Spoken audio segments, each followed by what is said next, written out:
शिकवे हैं, किस्से हैं, बातें हैं, नगमे हैं, शिकवे हैं, किस्से हैं, बातें हैं, बातें भूल जाती हैं, यादें याद आती हैं, बातें भूल जाती हैं, यादें याद आती हैं। ये यादें किसी दिलो जानम के चले जाने के बाद आती हैं, यादें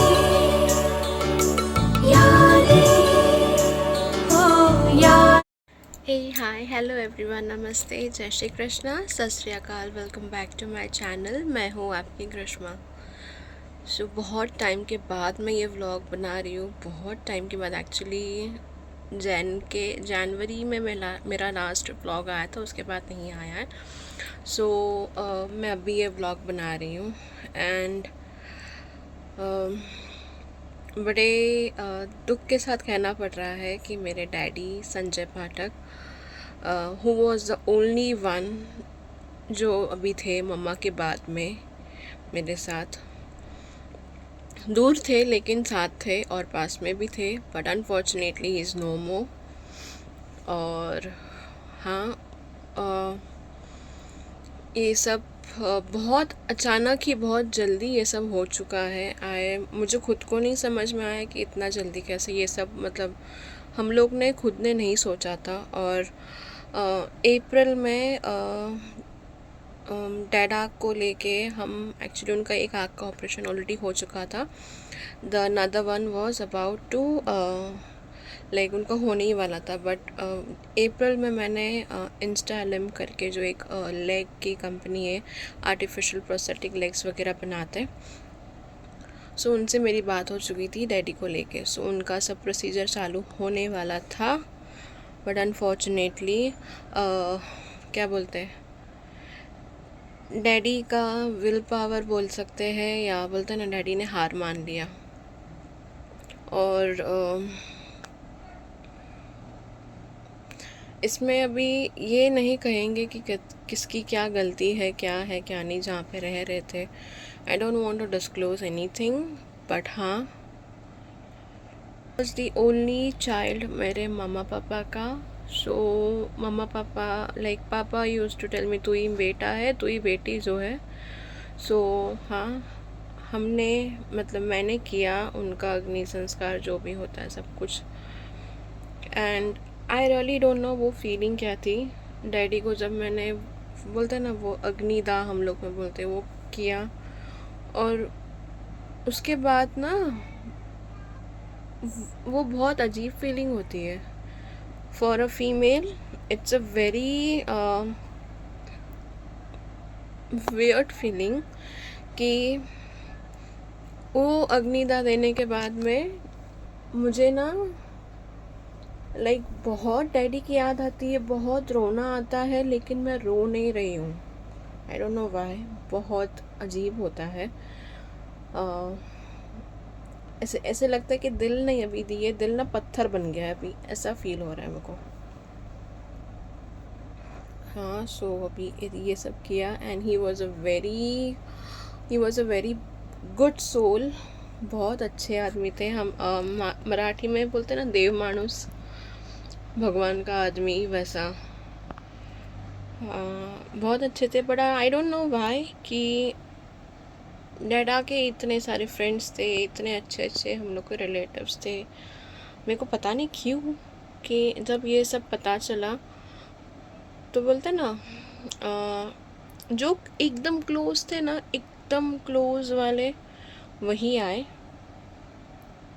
और बाकी कोई नहीं आया। And I was really shocked कि मतलब मेरे पापा, मतलब बोलते ना, रास्ते पर का बोलते ना, भिखारी भी रहेगा, कोई आदमी भी रहेगा ना, कुछ भी वो मांगेगा ना, वो दे देगा इंसान। ऐसा इंसान था मेरा बाप।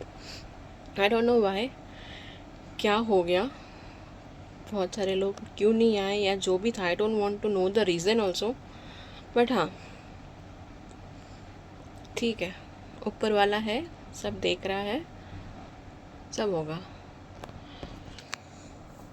और हाँ उसके वो सब जो क्रियाक्रम जो भी सब हम करते हैं सो वो सब मेरे हाथों से किया। एंड आई डोंट नो, मेरी भी हालत इतनी ख़राब हो गई थी, लाइक डैडी का 10वां था, उसी दिन से मेरी हालत बहुत ख़राब हो गई, बहुत मतलब बहुत ख़राब हो गई, फूड पॉइजनिंग हो गया।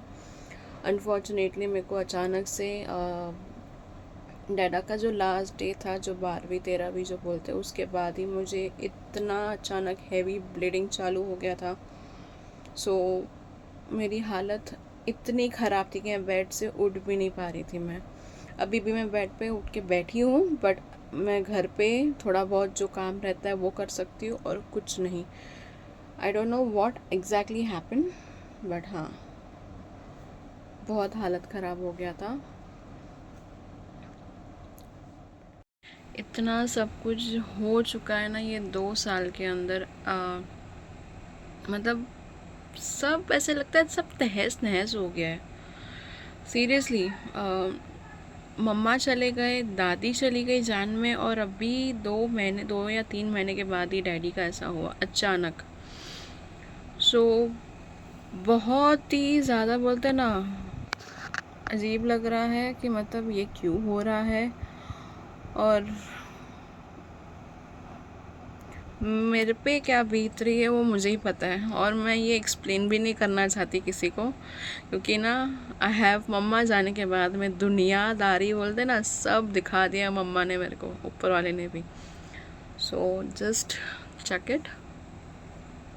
हाँ सो आई थॉट कि वीडियो बना लेते हैं, डैडा का सब हुआ, सब करना था किया।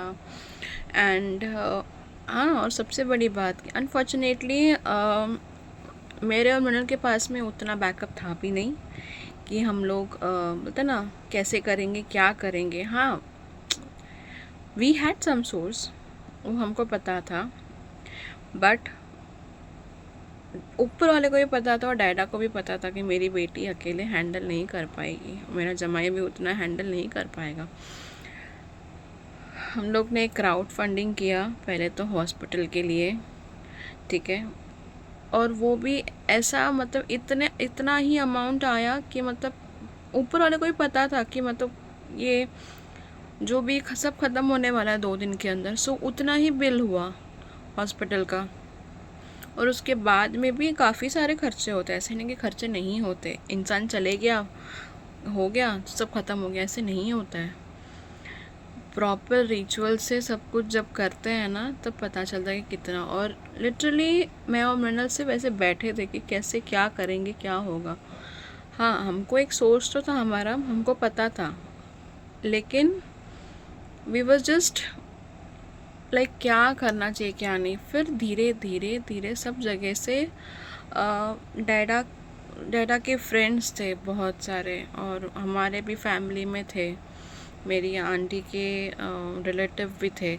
सो वो लोग ने भी मतलब as a only child, as a girl child, वो लोग ने भी मुझे बोलते ना डैडा के नाम से दिए कि ये प्लीज़ उनकी पूजा के लिए यूज़ करना, प्लीज़ इनके नाम से यूज़ करना। यहाँ तक कि मेरे कंपनी में से भी 3 जन ने मुझे हेल्प किया। मेरे मैम ने थी, और भी 2 जन थे मेरे, बहुत ख़ास मैं बोलूँगी, लेकिन जो भी जितना भी जो लोग भी मुझे हेल्प किए ना आज, मैं वो हमेशा याद रखूँगी उन लोगों को। एंड सीरियसली दिल से थैंक यू है आप लोगों को, सीरियसली।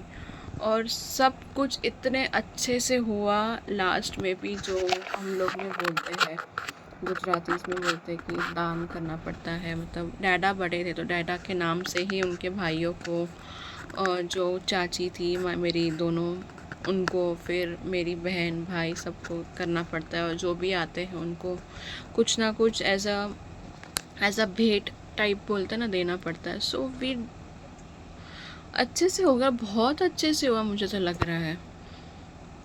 बहुत अच्छे से हुआ। हम लोग ने अंकल, मेरे दोनों अंकल लोग को भी इतने अच्छे से सब कुछ किया। मेरी दादी थी सूरत वाले, उसने मेरे को अच्छे से गाइड किया कि किसको कितना क्या करना चाहिए, क्या नहीं करना चाहिए। और मुझे एक्चुअली क्या बोलते हो, भजन का बहुत ये था कि भजन के बुक्स वगैरह प्रिंट करा के मैं सबको दूँ, बट वो इतने कम टाइम में नहीं हो पाता। सो हम लोग ने वो उसको पोस्टपोन किया कि विल डू इट जब डैडा का 1 साल हो जाएगा या 6 महीना, जब भी होगा हम उस तरीके से करेंगे। सो बाकी जो भी थे उनको क्या बोलते हैं, ये देना पड़ता है, भेंट बोलते ना। सो हम लोग ने थाली और एक कटोरी था, सो वो सोच के हम लोग ने दिया सबको। एंड यस, बहुत अच्छे से हुआ। और बाकी डैडा के बहुत ख़ास फ्रेंड गोपाल अंकल करके है, उनको भी मतलब बोलते ना, एक्चुअली उन डैडा के नाम से कुछ ये दान करना पड़ता कि भाई ऐसा होना चाहिए, किसी को देना चाहिए। बट मुझे लगा कि उनको देना चाहिए, तो उनको हम लोग ने वो करके दिया। तो अंकल भी बहुत रोए, बहुत मतलब उनको भी ये लगा कि मतलब आज वो इंसान मेरे साथ में नहीं खड़ा है। सो डैडा के जो जो बहुत क्लोज थे ना, जो बहुत क्लोज थे, ठीक है, उन लोग ही यहाँ पे थे मेरे साथ में, मुझे लग रहा है, और तो कोई नहीं था। सो हाँ, ये सीख मुझे मिली है कि जितने जो क्लोज रहते हैं ना, करीबी वो ही होते हैं और कोई नहीं रहता है। सो फिर अभी आज मुझे तीसिया ने बोला कि मम्मा प्लीज़, आपका घर पे बैठे हो आप, तो प्लीज़ ये मत एकदम डिप्रेस मत हो जाओ, आपका डेली ब्लॉगिंग चालू करो, फिर से कुकिंग चैनल चालू करो, ऐसा वैसा। सो आई थॉट ऑफ इट कि चलो ये तो व्लॉग बनाना ही पड़ेगा। और हाँ, बनाया मैंने। सो इसमें तो मैं बोलूँगी नहीं लाइक कर दो, शेयर कर दो, सब्सक्राइब कर दो, बस। हाँ, बस यही प्रे करना कि मेरे डैडा की आत्मा को शांति मिले, और डैडा जहाँ कहीं भी हो, अगला जन्म या आई डोंट नो कि क्या होता है उसके बाद में, रियली मुझे नहीं पता, बट हाँ, सुख शांति उनको मिले, वो अगला जन्म जब भी जो भी होगा उनका, उसके लिए। और आप सबसे भी यही विनती है कि आप प्लीज़ अपने प्रेयर में मेरे डैडी को भी याद कीजिएगा, उनकी आत्मा को शांति मिले। और हाँ, और लाइक मुझे भी हिम्मत मिले, और मैं भी इस जो भी जो हो रहा है उससे मैं बाहर निकल आऊँ बहुत जल्दी। आई नो, मुझे लाइक डैडा मैं आई वॉज दी क्या बोलते हैं, लाडली एंड ऑल बोलते हैं ना, डैडा की थी मैं, जो भी थी। सो उस चीज़ से निकलना बहुत मुश्किल है, और मैं शायद बहुत जल्दी नहीं निकल पाऊँगी, I know. So once again thank you everyone, ठीक है, जय श्री कृष्णा।